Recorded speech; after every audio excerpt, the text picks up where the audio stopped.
ہمیں کرنا یہ چاہیے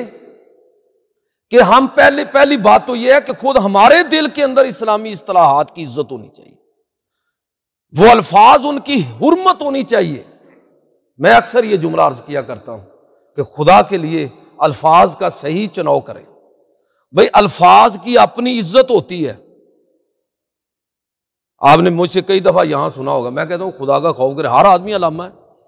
وہ علامہ اقبال جیسے لوگ تو صدیوں میں ایک آدھ پیدا ہوتے ہیں، اور یہاں ہر اٹ پٹوں تے علامہ نکل پیندا ہے۔ لوگوں کو پتہ ہی نہیں ہے کہ علامہ کتنا بڑا لفظ ہے۔ الفاظ کی حرمت بھی ضروری ہے، چناؤ میں احتیاط کرنی ضروری ہے۔ ہر لفظ ہر شخص کے لیے مناسب نہیں ہے، الفاظ کا اپنا پروٹوکول ہے۔ تو میں جو بات عرض کرنا چاہتا ہوں کہ پہلے ہمیں خود پتہ ہونا چاہیے کہ اسلام کے شعائر اور علامات کیا ہیں، ان کے روحانی پہلو ہماری نظروں میں ہونے چاہیے، ان کے انسانی شخصیت پر جو اثرات مرتب ہو سکتے ہیں وہ ہماری نظر میں ہونے چاہیے، اور ان کی حرمت کا جب ہم خود لحاظ اور خیال رکھیں گے تب دنیا ان کو مانے گی۔ حضرت عمر رضی اللہ تعالیٰ عنہ، آپ نے دیکھا کہ ایک آدمی نا دوسرے آدمی کو مار رہا ہے، تشدد کر رہا ہے اس پر، اس نے کوئی اس کا معاملہ، کوئی اس کے ساتھ وعدہ خلافی کی ہوگی، کوئی اس کے ساتھ معاہدے کو توڑا ہوگا، کوئی چیز کو نظر انداز کیا ہوگا، تو وہ اس کو مار رہا ہے اور ساتھ ساتھ اس کا نام بھی لے رہا ہے۔ اتفاق سے اس کا نام محمد تھا، تو اس کو کہہ رہا ہے کہ محمد، اس کو مار رہا ہے اور ساتھ کہہ رہا ہے کہ محمد تم نے خیانت کی ہے، محمد تم نے جھوٹ بولا ہے، تم نے وعدے کو پورا نہیں کیا، ساتھ ساتھ نام لے رہا۔ حضرت عمر دیکھ رہے تو بالآخر رہا نہیں گیا ان سے، تو انہوں نے اس کو پکڑ لیا، اس نے کہا کہ ٹھہر جاؤ، اگر تم نے اس کو مارنا ہی ہے، اگر یہ تمہارا کوئی مجرم ہے، دیندار ہے، تو اس نام کے ساتھ پکار کے تم اس کو نہیں مارو گے، کہ نام محمد کی بے حرمتی برداشت نہیں کی، اس لیے کہ یہ وہ مقدس نام ہے کہ جو ہماری عزت ہے، یہ اسلام کے شاعر میں سے ہے محمد، لفظ محمد۔ اس لیے کوئی شخص اگر کوئی غلطی کا ارتکاب کرے تو اس نام کی حرمت اور عزت کا تقاضا یہ ہے کہ یہ نام لے کر اس کو آپ تنقید کا نشانہ نہ بنائیں، اس لیے کہ خطرہ یہ ہے کہ اس سے کہیں اس نام کی عظمت جو ہے اس پر حرف نہ آئے۔ فرمایا کہ اس کا نام بھی تبدیل کر دیا حضرت عمر نے، فرمایا کہ آج کے بعد تمہارا یہ نام نہیں ہوگا، اس کا اور نام رکھ دیا۔ کہنے کا مطلب یہ ہے کہ دونوں باتیں ہمارے لیے بڑی قابل توجہ ہیں، کہ ایک تو اسلامی شاعر،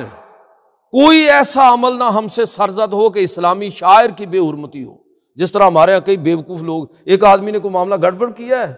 اور اگر اس نے داڑھی رکھی ہوئی ہے تو پہلی بات ہی یہ کریں گے کہ تمہیں شرم نہیں آتی، داڑھی رکھی ہوئی ہے۔ بھئی اس میں داڑھی کا کیا قصور ہے؟ اس کو ویسے ہی شرم دلاؤ، داڑھی کی بے توقیری کیوں کر رہے ہو؟ کیا داڑھی لوگوں کو اس بات پر ابھارتی ہے؟ ہاں، یہ الگ بات ہے کہ جو آدمی داڑھی رکھے اس کو اس بات کو ذہن میں رکھنا چاہیے کہ لوگ اس کی داڑھی کو دیکھ کر،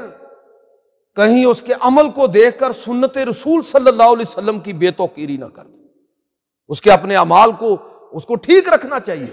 بلکہ یہ تو بہت پیچھے کی بات ہے، میں تو اس سے اگلی بات کرتا ہوں کہ جو شخص مسلمان ہو جائے،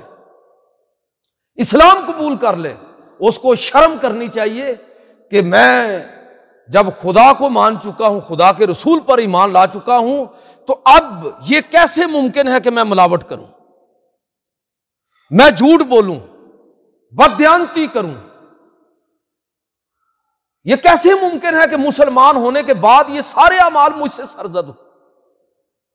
تو اس کو یہ سوچنا چاہیے کہ اسلام قبول کرنے کے بعد ہر شخص اسلام کا نمائندہ ہے،